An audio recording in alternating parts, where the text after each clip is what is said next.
सर्दियों के मौसम जैसे भी स्टार्ट होते हैं हमारे हेयर फॉल के मसाइल बहुत ज़्यादा बढ़ जाते हैं और डैंड्रफ का इशू हर पेशेंट को आना शुरू हो जाता है। तो इसको हम कैसे डाइट के ज़रिए बेहतर कर सकते हैं।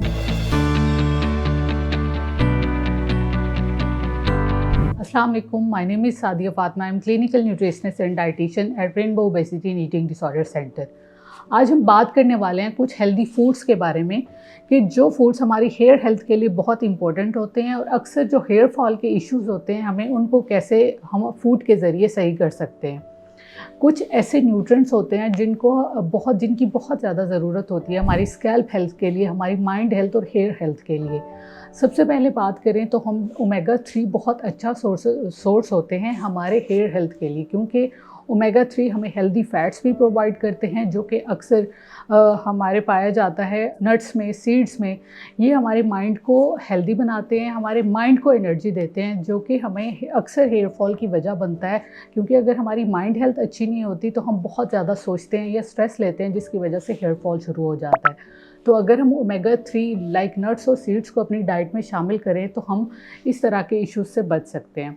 उसके अलावा जिंक का अच्छा सोर्स होना भी आपकी डाइट में बहुत ज़रूरी है, क्योंकि जिंक भी हमारे स्कैल्प हेल्थ के लिए बहुत ज़्यादा इंपॉर्टेंट होता है। क्योंकि जितना हमारी स्कैल्प हेल्थ अच्छी होगी हम इतनी ही अच्छे तरीके से हेयर फॉल से बच सकते हैं। तो जिंक के अच्छे सोर्सेज में चिकन आ जाता है, उसके साथ लेंटिल्स और बीफ बहुत अच्छा सोर्स होते हैं, लेकिन इनको भी मॉडरेशन में इस्तेमाल करना चाहिए। बीफ का बहुत ज़्यादा इस्तेमाल भी नहीं कर सकते। इसको गुड कॉम्बिनेशन के साथ आप इस्तेमाल करें तो ये आपकी हेयर हेल्थ के लिए बहुत ज़्यादा बेनिफिशियल होंगे। लगता है बाजार के खाने बहुत खाते हो। जी डॉक्टर साहब, मैं ये मेडिसिन प्रिस्क्राइब कर रहा हूँ, वो आप ले लेना। अब कोई भी मसला हो तो मरहम से डॉक्टर की ऑनलाइन कंसल्टेशन बुक करो, क्योंकि डॉक्टर से बात होगी अब घर पर। और जो मोस्ट इम्पॉर्टेंट चीज़ होती है हमारी हेयर हेल्थ के लिए वो होता है विटामिन ई और बायोटिन। बायोटिन हमारे मैक्सिमम फूड्स में पाया जाता है, जैसा कि बनाना और सीड्स में अगर हम बात करें तो सनफ्लावर सीड्स में बायोटिन बहुत अच्छी मिकदार में पाया जाता है और आलमंड्स में विटामिन ई बहुत अच्छी मिकदार में पाया जाता है। तो अगर इन चीज़ों को आप अपनी डाइट में शामिल करेंगे तो ये आपको हेल्दी फैट्स प्रोवाइड करेंगे।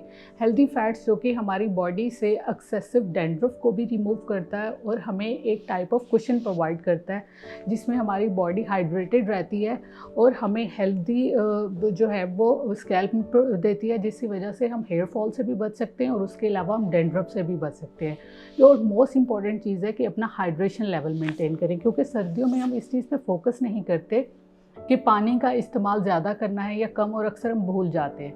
लेकिन 7 to 8 ग्लास ऑफ पानी आप लाजमी सर्दियों में इस्तेमाल करें ताकि आपका हाइड्रेशन लेवल मेंटेन रहे, आपकी स्किन पे ड्राइनेस ना हो और आपकी डैंड्रफ के मसाइल भी हल हो सकें। Thank you so much.